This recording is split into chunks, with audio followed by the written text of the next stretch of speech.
Cabin mate 24 hours study hall and work space mobile app download చేసుకుని ఇప్పుడే మీ cabin book చేసుకోండి. ఆంధ్రప్రదేశ్ రాజధాని అమరావతి పైన మరోసారి విమర్శల పరంపర కొనసాగుతుంది. ఈసారి ఏకంగా అమరావతి వేశ్యావృత్తికి రాజధానిగా మారిపోతుందంటూ ఓ సీనియర్ జర్నలిస్ట్ చేసిన కామెంట్ దుమారం రేపుతోంది. అసలు ఆయన ఎందుకు ఈ కామెంట్స్ చేయాల్సి వచ్చింది, తర్వాత అమరావతి రైతులు మహిళలు కంప్లైంట్స్ ఇచ్చినా యాక్షన్ తీసుకోలేనటువంటి స్థితిలో అమరావతి యంత్రాంగం ఉందా? ఈ అంశాన్ని విశ్లేషించేటువంటి ప్రయత్నం చేద్దాం. మనతో పాటు అనలిస్ట్ లలిత్ కుమార్ గారు ఉన్నారు. లలిత్ కుమార్ గారు నమస్తే. నమస్తే కేశవ్ గారు.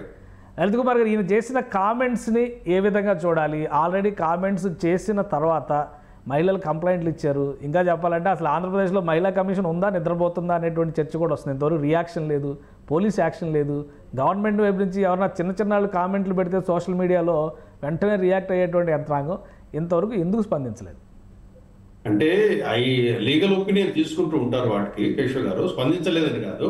కాకపోతే ఆ ప్రభుత్వం దాన్ని సీరియస్గా దీని మీద ఎటువంటి చర్యలు తీసుకోవాలని చెప్పేసి ఆలోచిస్తుంటుంది. కాబట్టి చర్యలు మాత్రం తప్పకుండా ఉంటాయి కేశవ్ గారు.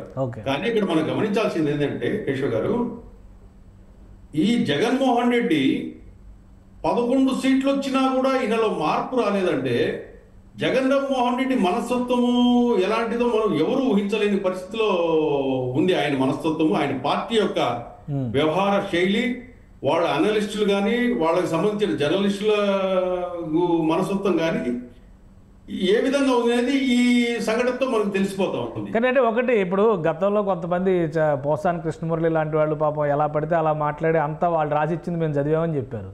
సో ఇక్కడ కూడా రాతగాళ్ళు ఎవరన్నా పనిచేసి ఉంటారా, లేదా ఈయన సొంతగా మాట్లాడినటువంటి వ్యాఖ్యలు, సొంతగా నోరు జారుడు తనం వల్ల వచ్చినటువంటి ఉపద్రవం కింద దీన్ని చూడాలా? లేదండి, ఇది కేశవ్ గారు ఏదైనా లైన్ కూడా డిబేట్ అయిందంటే ముందుగానే లైన్ డిస్కషన్ చేసుకుంటారు. ఈ టాపిక్ మీద మనం వెళ్తున్నాము, అమరావతి వాటి మీద వెళ్తున్నాము అన్నప్పుడు అమరావతిని తక్కువ చేసి చూపించాలని కానీ అమరావతిని రాజధానిగా పనికిరాదని చెప్పడానికి కానీ వీళ్ళ ప్రయత్నం అనేది ముందుగానే డిసైడ్ చేసుకునేసి డిబేట్ లో కూర్చొని ఉంటారు. ఇక్కడ నేను ఏంటంటే చెప్పేది, జగన్మోహన్ రెడ్డి అమరావతి మహిళల మీద Jaganmohan Reddy and YCP party యొక్క వైఖరి ఎలా ఉంటుంది అనేది మనం గమనిస్తే, గతంలో అమరావతి రాజధానికి భూములు ఇచ్చామనే ఉద్దేశంతో అమరావతి రైతులంతా, వాళ్ళలో మహిళలు, వీళ్ళందరూ కూడా అమరావతి టు తిరుపతికి, తిరుమలకి అనేసి ఒక కార్యక్రమం చేపట్టారు.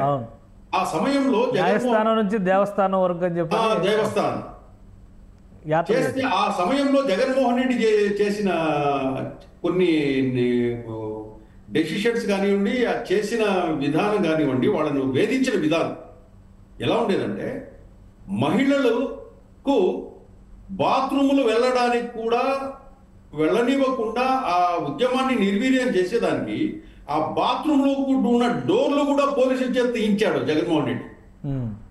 అంటే అటువంటి మనస్తత్వం కలిగిన జగన్మోహన్ రెడ్డి. అట్లాగే ఇంకో విషయం చెప్తాను, కోటమిరెడ్డి శ్రీధర్ రెడ్డి ఉన్నాడు.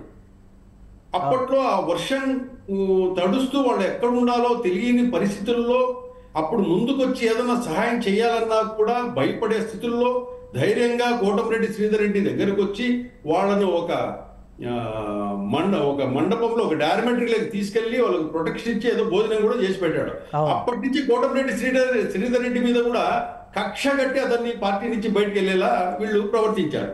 అంటే నేను ఇక్కడ మనస్తత్వం చెప్తున్నాను.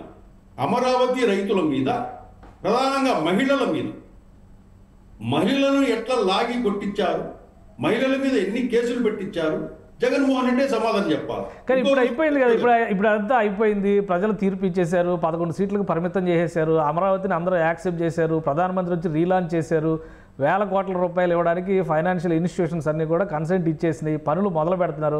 ఇంకా ఏడవడానికి ఏముంది అమరావతి మీద? ఎందుకు ఈ వ్యాఖ్యలు చేస్తున్నారు? ఇది వైసీపీ రెచ్చగొడితే వైసీపీ ప్రోద్బలంతో చేస్తున్న వ్యాఖ్యలు అనుకోవాలా? కృష్ణరాజు దిగజారుడు తనం, కొమ్మినేని శ్రీనివాసరావు చేతగాని తనం డిబేట్ ఎలా కంటిన్యూ చేయాలనే దాని మీద అవగాహన లేక చేసినటువంటి వ్యాఖ్యలు అనుకోవాలా వీటిని? లేదండి, ఇది కేశవ్ గారు మొన్న ఏదైతే వెన్నుపోటు దినం అనేది వైసీపీ నిర్వహించిందో ఆ వెన్నుపోటు దినానికి సంబంధించి కొంతమంది పబ్లిక్ ని అనడం కంటే గ్యాదరింగ్ ఒక మనుషుల్ని గ్యాదరింగ్ బాగా చేశారు. చేసి దాన్ని సక్సెస్ గాని వాళ్ళు చూపెట్టే ప్రయత్నం చేశారు. కొన్ని జిల్లాలలో అంటే రాయలసీమ జిల్లాలలో భారీ ఎత్తున వెన్నుపోటు దినానికి మాత్రము ఈ జన సమీకరణ మాత్రం బాగా చేసి వైసీపీ సక్సెస్ అయింది. ఆ జోష్ లోనే ఇంకొక అమరావతి ఇష్యూను బ్లాస్ట్ చేసి దాని యొక్క ఇన్వెస్ట్మెంట్స్ రానివ్వకుండానో, లేకపోతే అది ప్రాస్టిట్యూషన్ సిటీ అని చెప్పడానికనో, లేకపోతే ప్రాస్టిట్యూషన్ క్యాపిటల్ అని చెప్పడానికో వీళ్ళు ప్లాన్ గా ఈ వ్యాఖ్యలు చేసినట్టుగా మనం అనుకోవాలి కేశవ్ గారు. అంటే అమరావతి ఇమేజ్ ని ఒక విధంగా డ్యామేజ్ చేయడానికి ఒక మొదటి అడుగా ఇది. 100%.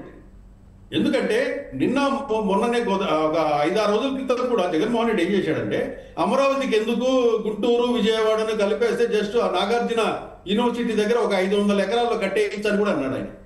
అంటే ఒక రాజధాని అంటే ఒక 500 ఎకరాల స్పేస్ అన్నట్లుగా ఆయన మనసులో ఉందంటే, అతను అమరావతికి బద్ద వ్యతిరేకి, రాజధానికి వ్యతిరేకి అని చెప్పేసి మన ఘంటాపదంగా చెప్పొచ్చు. ఇక్కడ ఇంకో విషయం కేశవ్ గారు, ఇంత జరుగుతున్నా కూడా మొన్న టీడీపీకి సంబంధించిన ఒక సోషల్ మీడియా యాక్టివిస్టు భారతి గారిని ఏదో అన్నారని చెప్పేసి అతని మీద ఇమ్మీడియట్ గా కేసు పెట్టి అరెస్ట్ చేసేసి లోపలేశారు. ఆ సమయంలో దాని తర్వాత ఒక సభలో నేరుగా దాని గురించి చంద్రబాబు నాయుడు గారు మహిళల మీద ఎవరైనా ఇటువంటి వ్యాఖ్యలు చేస్తే కఠిన చర్యలు ఉంటాయి, ఎవరైనా కూడా టీడీపీనా ఇంకో పార్టీనా చూసే ప్రశ్నే ఉండదని చెప్పేసి స్ట్రాంగ్ వార్నింగ్ డైరెక్ట్ గా ఒక సీఎం గా చంద్రబాబు నాయుడు గారు ప్రకటించేశారు. కానీ ఏది జరిగినా కూడా వైసీపీకి సంబంధించిన అంశాలలో జగన్మోహన్ రెడ్డి ఎప్పుడు బయటికి వచ్చి ఇది మాది తప్పు జరిగింది, ఇది క్షమించండి, ఇది మాకు సంబంధం లేదు అని ఏది విషయం క్లారిటీ ఇవ్వడు. ఇదే సాక్షి డిబేట్స్ లో అండ్ సాక్షి దినపత్రికలో కొన్ని అవాస్తవాలు ప్రచురిత పైన లేదా కొంచెం పౌరుష పదజాలం ఉపయోగించో ఇంకోటి ఏదైనా జరిగినా కూడా ఆ సాక్షి చైర్మన్ గా ఉన్న భారతీరెడ్డి గారు ఎప్పుడూ బయటికి వచ్చి ఇది బై మిస్టేక్ ఇట్లా జరిగింది, తప్పు జరిగింది, మేము విచారం వ్యక్తం చేస్తున్నాము అని ఎప్పుడు ఆమె ప్రకటించారు. జగన్మోహన్ రెడ్డి ఏది ప్రకటించాడు, పార్టీకి కానీ ఒక క్లారిటీ ఇచ్చారు కదా, మీడియా నుంచి మాకు సంబంధం లేదు, అది ఆయన వ్యక్తిగతంగా చేసిన విమర్శ, దానికి ఆ మీడియా సంస్థకి సంబంధం లేదు. ఇప్పుడు అదే బయటకు వస్తున్నారు. ఇప్పుడు ఆయనకు కృష్ణంరాజుకు సంబంధించిన అంశం ఇది. ఆయన మాట్లాడేది తప్పితే మా సాక్షి టీవీకి కానీ వైసీపీ పార్టీకి కానీ సంబంధం లేదని వీళ్ళు ఏదైతే చెబుతున్నారో, నిన్న ఏం చేశారంటే ఇది వైసీపీ పార్టీకి సంబంధించిన ట్విట్టర్ అకౌంట్ జగనన్న కనెక్ట్స్ లో కృష్ణంరాజు గారి ఏదైతే వివరణ వీడియో పోస్ట్ చేశారు. అవును, మీకేం సంబంధం లేనప్పుడు ఎందుకు పోస్ట్ చేశారు కేశవ్ గారు? అవును, మీకు సంబంధం లేనప్పుడు వివరణలో కూడా ప్రకటించి గమనం ఉండాలి. వివరణలో కూడా ఆయన సోషల్ మీడియా అకౌంట్స్ లో పోస్ట్ చేసుకుంటాడు. కానీ అంటే రెండు వేరు కదా. కాదు లలిత్ గారు, ఒకటి ఇప్పుడు ఆ మీడియా వేరు, వైఎస్ఆర్సీపీ పార్టీ వేరు, కృష్ణరాజు చేసినటువంటి వ్యాఖ్యలు వేరు. సో వైఎస్ఆర్సీపీ పార్టీ సమర్థిస్తూ ఉండొచ్చు ఆ వైఖరిని, మీడియా సంస్థకు సంబంధం లేదని చెప్పని అంటున్నారు. ఒకటి అది. రెండోది, ఆయన ఇచ్చిన వివరణలో కూడా ఆ రిపోర్ట్ వచ్చింది కాబట్టే నేను చెప్పాను, నేనేమి విడిగా ఉద్దేశపూరితంగా ఏది మాట్లాడలేదు, నేను మాట్లాడిన మాటలు ఎవరికైనా మనోభావాలు గాయపరిస్తే కనుక దానికి నేను క్షమాపణలు చెప్పడానికి రెడీ అని చెప్పని అన్నారు ఆయన. అది కూడా పూర్తిగా క్షమాపణ చెప్పినట్టుగా ఏం మాట్లాడాలి ఆయన. సో ఇక్కడ ఇది కృష్ణరాజు వ్యక్తిగతంగా ఒక ఎజెండాగా తీసుకున్నటువంటి అంశంగా చూడాల్సి ఉంటుందా? ఒకవేళ అదే అయితే ఇన్ని కంప్లైంట్లు వచ్చినా, ఇంత రాద్ధాంతం జరిగినా, వ్యాఖ్యలు చేసింది నిజం, ఆ వీడియో రికార్డ్స్ ఉన్నది నిజం, ఇంకా పోలీస్ యాక్షన్ ఎందుకు రెడీ స్టార్ట్ కాల? ఇంకోటి కేశవ్ గారు, ఆ కథనం ఎప్పుడైతే ఏదైతే వచ్చిందో అది 4 సంవత్సరాల క్రితం దాన్ని ఎంటైర్ ఒక అమరావతిలోనే ఈ ఎయిడ్స్ కి సంబంధించిన యూనిట్స్ ఏదో వర్క్ చేస్తున్నాయని అంటే కథనం కాదు, ఒక రిపోర్ట్ వచ్చింది, ఒక 3-4 రోజుల క్రితం ఒకటి పబ్లిష్ అయింది. ఆ రిపోర్ట్ కూడా వేరు, రిపోర్ట్ ఒకటి ఉంది, ఇతను మాట్లాడింది వేరు.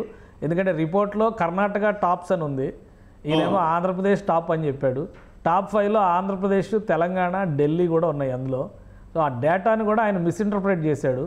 ఆ రిపోర్ట్లో ఎక్కడ అమరావతి ప్రస్తావన లేదు, రాష్ట్రాల పేర్లు మాత్రమే ఉంది. తెలంగాణ పేరు ఉంది, ఇంకా చెప్పాలంటే క్లియర్గా దక్షిణాది రాష్ట్రాల్లో ఎక్కువ శాతం జరుగుతుందని కూడా అందులో ఇచ్చారు. ఈయన మాట్లాడిన వర్షన్ వేరుంది. ఉద్దేశపూరితంగా అమరావతికి ఆపాదించే ప్రయత్నం చేశారు. ఇక్కడ ఏంటంటే కేశవ్ గారు ఆయన అన్నింది, ఆయన ఎయిడ్స్ కంట్రోల్ సెంటర్స్ కూడా కొన్ని వర్క్ చేస్తున్నాయి స్టేట్ లో అన్నాడు. 150 సెంటర్లు అమరావతిలో వర్క్ చేస్తున్నాయని చెప్పాడు.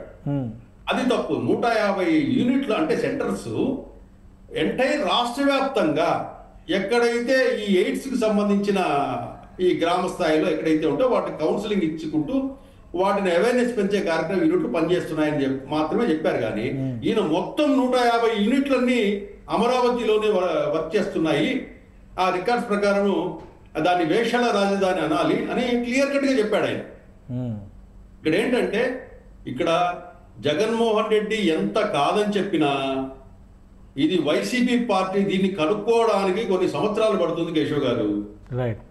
ఏదైతే ఈ వైసీపీ గవర్నమెంట్ మీద ఇక్కడ మనం చెప్పుకోవాల్సింది ఏంటంటే Jaganmohan Reddy vote bank fixed Keshav garu, Janasena vote bank fixed and TDP vote bank fixed.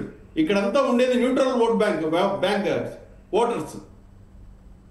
ఇటువంటి చేష్టల వల్ల వైసీపీ చేసే ఇటువంటి పనుల వల్ల ఏమవుతుందంటే ఆ న్యూట్రల్స్ అంతా కూడా మొన్న ఎలక్షన్స్ లో ఏ విధంగా అయితే కూటమికి ఓట్లు వేశారో భవిష్యత్తులో ఈ న్యూట్రల్ ఓటర్స్ వైసీపీగా ఓటర్ కేశవ్ గారు.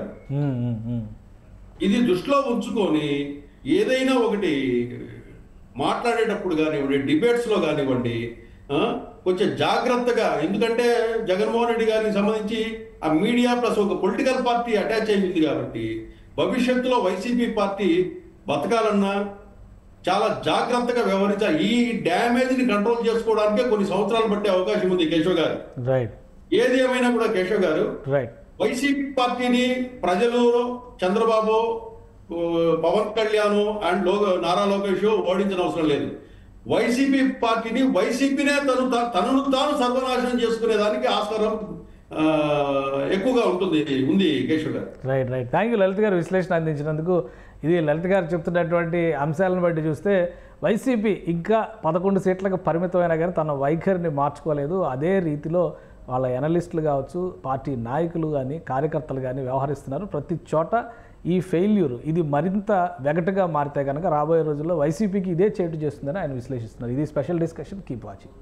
సుమన్ టీవీలో మీ పర్సనల్ అండ్ బిజినెస్ ప్రమోషన్స్ కోసం కింది నెంబర్కి కాంటాక్ట్ చేయండి.